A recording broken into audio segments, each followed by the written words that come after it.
Define a sleeper car. Now, a lot of people have different interpretations and definitions, but in my book, it's something that's definitely unassuming and kind of, let's say, normal on the outside. But once you hit the straights, forget about it. Performance is the key. And that's what we have right here. What's going on, guys? Roy Robles here from Zigwheels.Ph, and we've got the car that can cure your sleeper blues. This is the Volkswagen Lavida.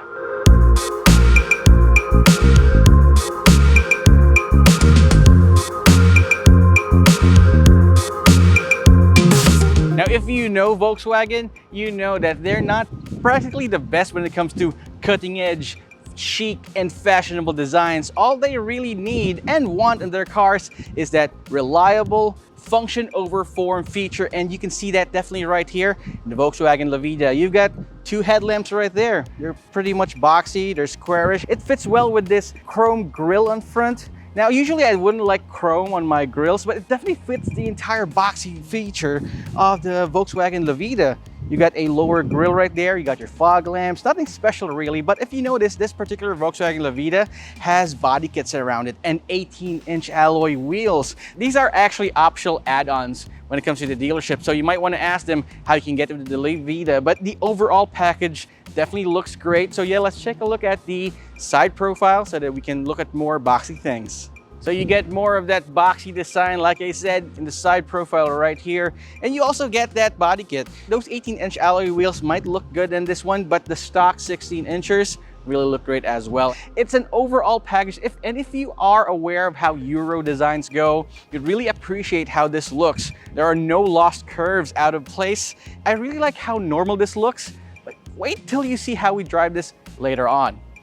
Heading over to the rear of the Volkswagen Lavida, you've got more of that familiar Volkswagen European look. You've got your squarish tail lamps, but definitely fits the bill of what this is supposed to be.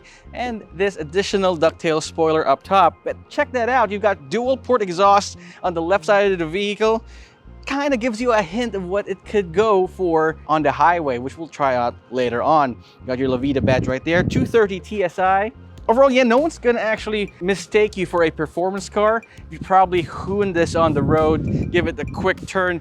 No one's gonna know that you're actually going above the speed limit. But don't go above the speed limit, which you can absolutely do in the Volkswagen Lavida. Let's check out the inside, shall we? So the interior of the Volkswagen Lavida is undoubtedly Euro. No unnecessary design details at all.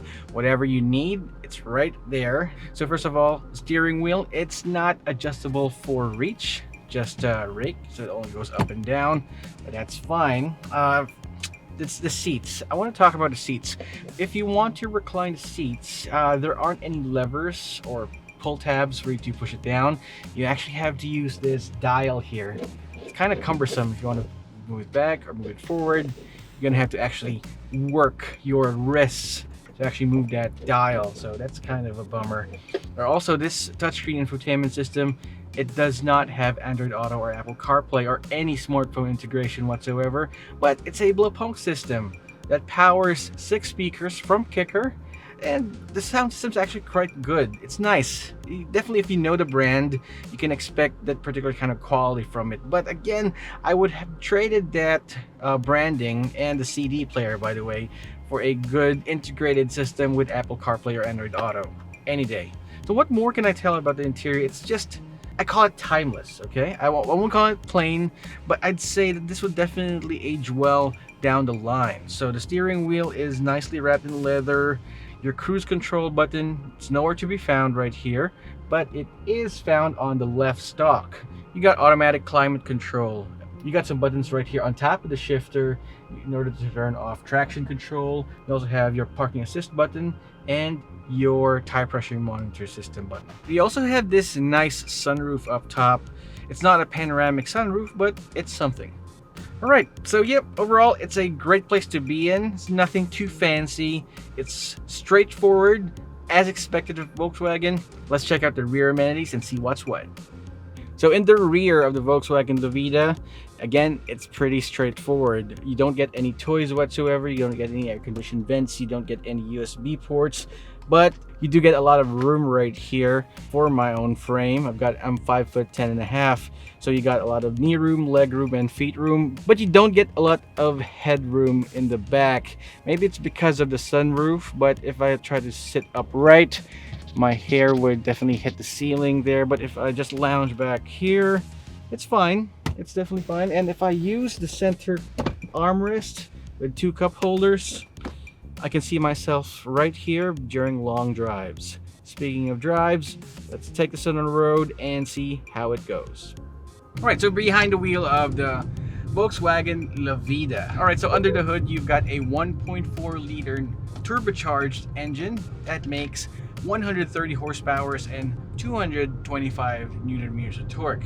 It's got a 7-speed dual clutch transmission, which quite frankly, it's pretty jerky if you ask me, especially in low speed.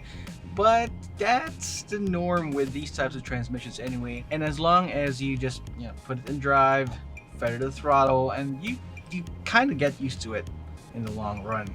Now let's talk about those power figures. 130 horsepower and 225 newton meters of torque, trying to move around 1,200 kilograms of weight, empowering the front wheels. It really feels like a classic Volkswagen, if you ask me. Only they can actually perfect this kind of front wheel drive configuration in this manner. Now we headed over to the highway and played around the speed limit, and I've never driven a front wheel drive powered sedan in triple digits, but still had the type of composure that this car has. It's pretty impressive. So suspension wise, you get a typical McPherson struts up front and a torsion bar in the back. Maybe it's because of the 18-inch alloy wheels and the 40 series tires. As you can feel that, maybe it's because of that the ride is a bit hard, crashy, but responsive. NVH levels are kept at a minimum. The only noise that's coming into the cabin is from the engine whenever it revs up. And yeah, it's definitely above average when it comes to the compact sedan segment. And I'm really liking it. Here's the best part, guys. With rising fuel costs, you definitely want to get a car with great fuel economy, and I'm glad to report that the Volkswagen Lavida is definitely on top of that. City driving, you get 8 to 9 kilometers per liter, and on the highway, it's the best part, you get around 17 to 18 kilometers per liter. Considering that you get a 130 horsepower and 225 newton meter of torque car with a 1.4 liter turbocharged engine, it's great, actually. Safety features include dual airbags, ABS with electronic brake force distribution. You also have traction control and parking assist. That means you got sensors all around. Now it's got parking sensors, sure, but in 2022, that's not going to be enough. You're also going to need backup cameras. Heck, some other cars even have 360 cameras, but this doesn't get backup cameras out of the factory. That's quite a bummer, but you got great visibility all around, so that's fine. So I guess you could definitely work with that. I guess if we could notch that as another German thing. You definitely don't need it because it's just an additional feature that might cost you money. Remember, function over form, right? Pricing for the Volkswagen Lavida starts at 1,171,000 pesos. Now, if you want to get the additional 18-inch wheels, body kits, that's going to cost you extra. But at 1,171,000 pesos for otherwise a European car, a Volkswagen, that's not so bad at all. Other compact cars out there, it's definitely going to be north of that, and this definitely undercuts most of them. So buyers out there looking for a great compact car, well, you've got this as a great option.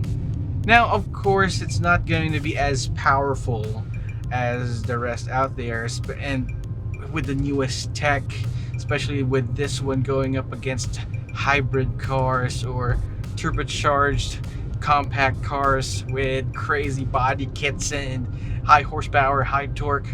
But when has car buying really been about the numbers?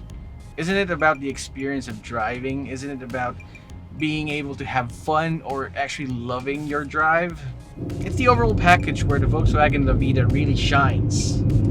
Apart from being a great car, a great solid vehicle, especially out on the highway, it's really so unassuming. You could probably do donuts in this car and no one will notice you.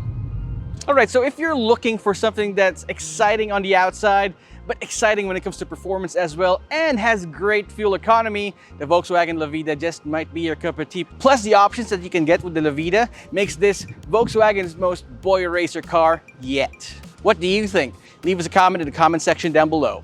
And while you're at it, subscribe to our channel and hit that notification icon so that you're alerted whenever we upload a new video. We notice a lot of you guys are watching but not subscribing, but please come on, subscribe to our channel. You'll have so much fun with us in the next few days. Once again, it is Roy Robles from Zigwheels.Ph, and I'll see you guys next time.